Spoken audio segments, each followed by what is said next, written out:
Hi అండి. అందరు ఎలా ఉన్నారు? ఇప్పుడు నేనైతే గోంగూర చికెన్ చేస్తున్నాను. ఎలా చేస్తున్నానో చూద్దాం రండి. ముందుగా స్టవ్ ఆన్ చేసుకొని పాన్ పెట్టుకొని నీట్‌గా కడిగి పెట్టుకున్న గోంగూర, అందులోనే కొన్ని పచ్చిమిర్చి, కొన్ని వెల్లుల్లిపాయలు, కొన్ని నీళ్లు వేసుకొని మూత పెట్టుకొని గోంగూర మగ్గేలోపు ఇంకొక పాన్ పెట్టుకొని ఆయిల్ వేసుకొని ఉల్లిపాయలు, పచ్చిమిరపకాయలు, కరివేపాకు వేసుకొని మంచిగా గోల్డెన్ బ్రౌన్ కలర్ వచ్చే వరకు ఫ్రై చేసుకో.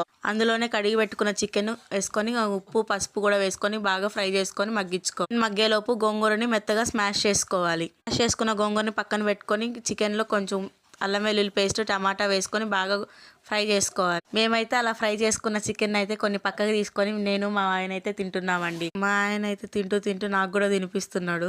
మాకైతే అలాగా ఒక 70% కుక్ అయిన చికెన్ అయితే మేము అలా తింటాము. మాకైతే చాలా ఇష్టము. మా పాప కూడా బాగా చాలా ఇష్టంగా తింటుంది అలా చేస్తే చికెన్. మీరు కూడా అలా ట్రై చేసి చూడండి. టేస్ట్ అయితే చాలా బాగుంటుంది అట్లా తినడానికి. చికెన్ పాడుతూ డ్యాన్స్ చేస్తూ తింటున్నాడు మా ఆయన అయితే. మా సైడ్ అయితే అందరు ఇలానే తింటారండి. టేస్ట్ అయితే చాలా బాగుంటుంది.